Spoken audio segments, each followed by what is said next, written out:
Bonjour, aujourd'hui je vais vous parler d'un sujet qui me tient à cœur. J'ai fait une petite présentation de deux paysages urbains.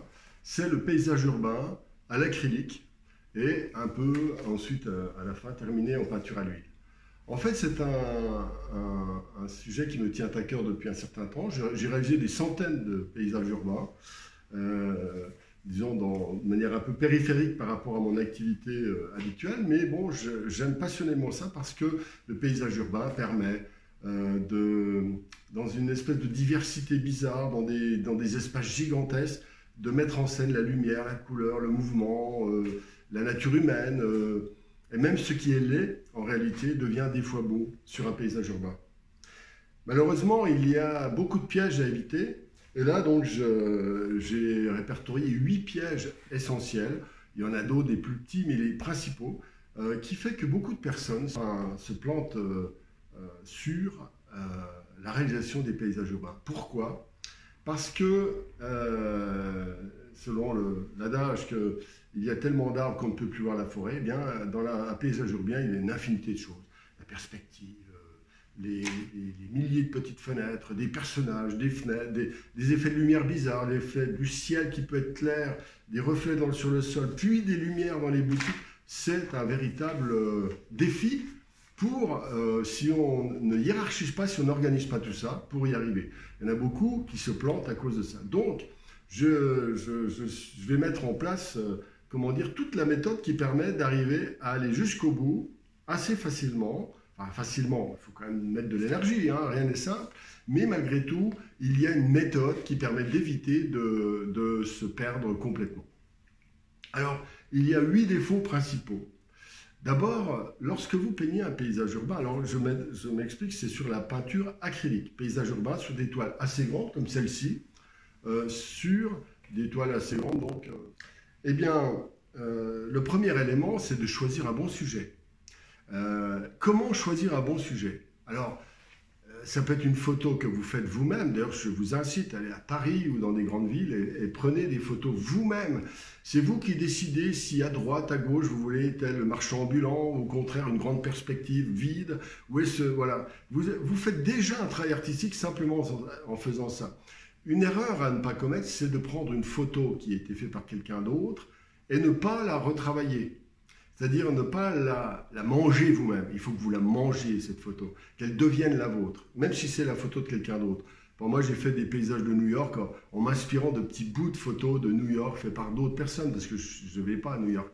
Mais j'aime New York en tableau, je ne sais pas pourquoi, c'est une espèce de plaisir. Donc, le choix du sujet est déterminant, et donc j'explique de manière plus développée, vers la fin si vous le voulez, comment choisir donc un sujet cohérent, joli, intéressant, comment organiser, comment le redéfinir. Le deuxième point, c'est la préparation insuffisante. Il ne suffit pas d'avoir un bon sujet. Il faut aussi se dire, qu'est-ce que je veux prendre? Qu'est-ce que je veux mettre en avant? Qu'est-ce que je veux? Quel genre d'ambiance je veux? Est-ce que je veux que ce soit austère, joyeux? Est-ce que je veux que ce soit enlevé au couteau, beaucoup d'effets de matière ou plus léger? Tout ça, ça doit se déterminer à l'avance. Si vous ne le faites pas à l'avance, vous dégrossissez, vous ne le faites pas, vous dégrossissez, vous éliminez beaucoup de facteurs qui sont sinon un énorme problème. Donc cette préparation que j'appelle la carte postale est fondamentale pour savoir non seulement ce que vous allez peindre, mais comment vous allez le mettre en place et comment vous allez vous-même le faire naître à l'intérieur de vous, parce que le travail se fait en même temps, en cheminant. Ensuite, une erreur majeure, c'est d'avoir du mauvais matériel. Beaucoup de personnes croient que parce qu'on fait un paysage, un couteau, machin, on peut se permettre d'avoir du mauvais matériel. Ça, c'est une erreur monumentale. Il faut des bonnes toiles. Et ça, je dis ça, c'est une erreur majeure. Bonne toile, bonne peinture, bon pinceau. Ça vous coûtera 20, 30, 40% plus cher et encore, des fois on trouve des bonnes promotions. Cherchez les promotions. Eh bien, quand vous faites ça, vous avez du bon matériel, vous avez du plaisir, des couleurs qui sont nettes, précises. Sinon, vous allez avoir des couleurs qui vont être trop transparentes, qui vont se diluer, qui vont mal se mélanger, qui seront... je ne vais pas vous expliquer là maintenant, mais en fait, j'ai fait une formation sur les couleurs sur ce sujet, mais c'est très important d'avoir des bonnes couleurs. La toile, pareil, achetez une toile de lin. Si vous passez des heures pour faire une toile, est-ce que vous êtes sûr d'avoir envie d'économiser 4 euros ou 5 euros sur la toile? Vous allez la payer 20 euros au lieu de 15 euros, voilà. Mais après, vous aurez une toile solide. Si vous prenez une toile en coton bas de gamme, c'est une catastrophe, elle va gondoler. Voilà des exemples. Tout ça, pareil, je développe longuement dans le cadre de formation. La préparation de la toile. Ça, c'est un sujet important pour les grandes toiles comme ça, particulièrement, enfin tous les tableaux. Parce que, en fait, quand vous faites une grande toile comme celle-ci, puis moyenne celle-ci, ou celle-ci, mais en fait, la préparation est déterminante. Si vous faites un fond lisse, vous aurez un effet complètement différent que si vous faites un fond avec des effets au couteau, avec la peinture acrylique.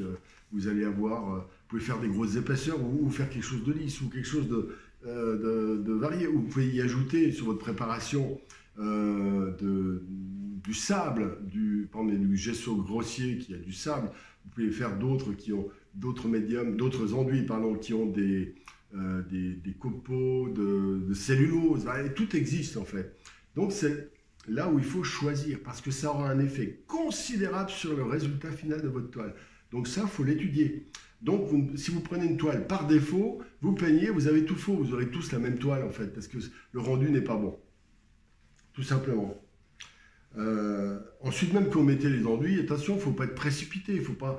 Moi, j'ai vu des personnes mettre un petit peu d'enduit, pouf, un petit peu pas. Non, ça doit être pensé, ressenti. Comment dire, l'ensemble de la toile doit être une texture qui correspond à votre sensation. D'accord? Ensuite, maintenant, on attaque le dessin de construction. Alors, le choix de la gamme de couleurs aussi, donc elle aura été faite, mais enfin, ça c'est un petit peu après. Le dessin de construction. Avant de mettre la couleur, donc vous devez dessiner parce que quand vous faites une perspective complexe comme une ville, vous ne pouvez pas attaquer à main levée comme ça, à moins d'être très très entraîné. Dans ce cas, ce serait possible. Par exemple, moi qui suis très très entraîné, je le fais quasiment main levée. Cela dit, je rectifie quelques verticales, quelques machins, je regarde quelques points de fuite, etc. Parce que sinon, on va vite à la rue. Et quand vous faites ces erreurs pour une ville, une erreur de 1 degré, comme ça vous imaginez, sur 400 mètres, ça fait des impressions de malaise très importantes. Donc en fait, il faut être très précis dans la construction. La perspective, il faut l'étudier légèrement, mais simplement. Ne soyez pas un champion de perspective, ce n'est pas nécessaire.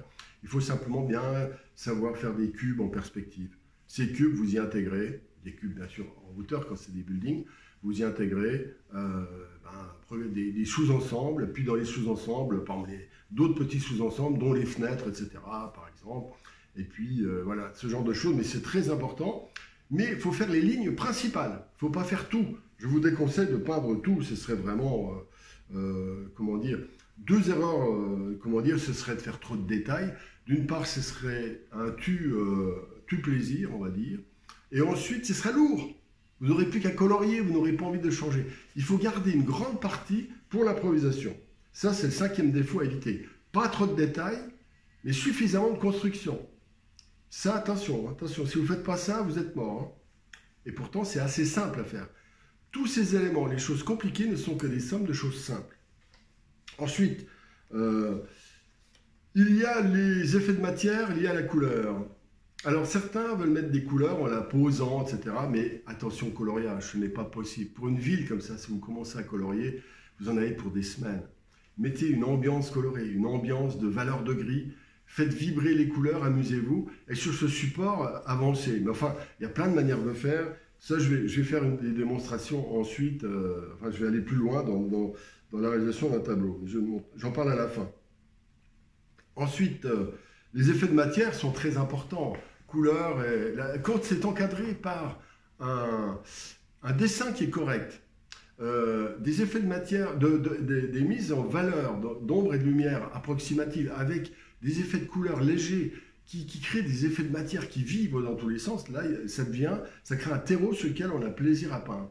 À ce moment-là, il n'a plus qu'à compléter certaines choses, comment dire, et à monter. Donc ça, c'est le... Donc, j'appelle ça le numéro 6, c'est le mauvais, le vilain coloriage. Attention au vilain coloriage, c'est une catastrophe. Et donc, quand vous avez fait cette ambiance, vous verrez tout de suite, ça épouse le dessin et ça fait des mystérieux, des choses imprévisibles qui rendent le dessin très très vivant. Après, il n'y a plus qu'à l'accompagner avec de nouveau des valeurs et des couleurs. Là, c'est le point numéro 7. Alors, quand vous faites ça, ne recouvrez pas la toile tout de suite, sinon vous repassez à la fin ce coloriage.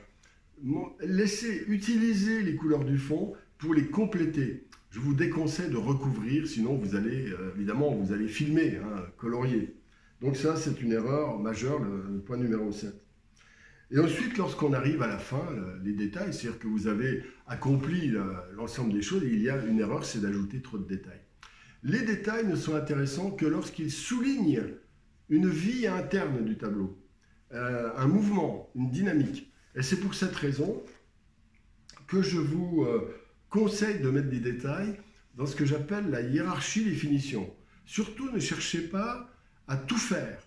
Hiérarchisez la finition. Il y a des zones sur lesquelles vous voulez guider le regard du spectateur, eh bien, insistez, augmentez un peu les contrastes de valeurs, de couleurs, mettez quelques détails en plus, quelques petites touches de lumière, même qui ne sont pas prévues dans votre plan initial, c'est pas grave. Vous avez droit à énormément d'improvisation, dans la mesure où vous êtes dans la fluidité dans votre esprit. Voilà, donc attention, il faut toujours garder l'unité et la fluidité, et attention aux détails, pas trop de détails. Donc je répète, mauvais sujet choisi, mal fait, enfin vous ne le faites pas par vous-même, des photos reproduites trop vite. Préparation insuffisante de votre projet de peinture, parce que quand vous êtes sur le terrain, à la fois, il faut que ça s'écoule. Le matériel bas de gamme. Le 4, préparation de la toile par défaut ou précipité, donc sur laquelle vous ne pourrez pas faire des choses correctes. Un dessin, des constructions excessives, lourdes, ou alors insuffisantes qui fait que vous vous plantez, ou vous ramez pendant que vous êtes en train d'exécuter. Vous faites un vilain coloriage.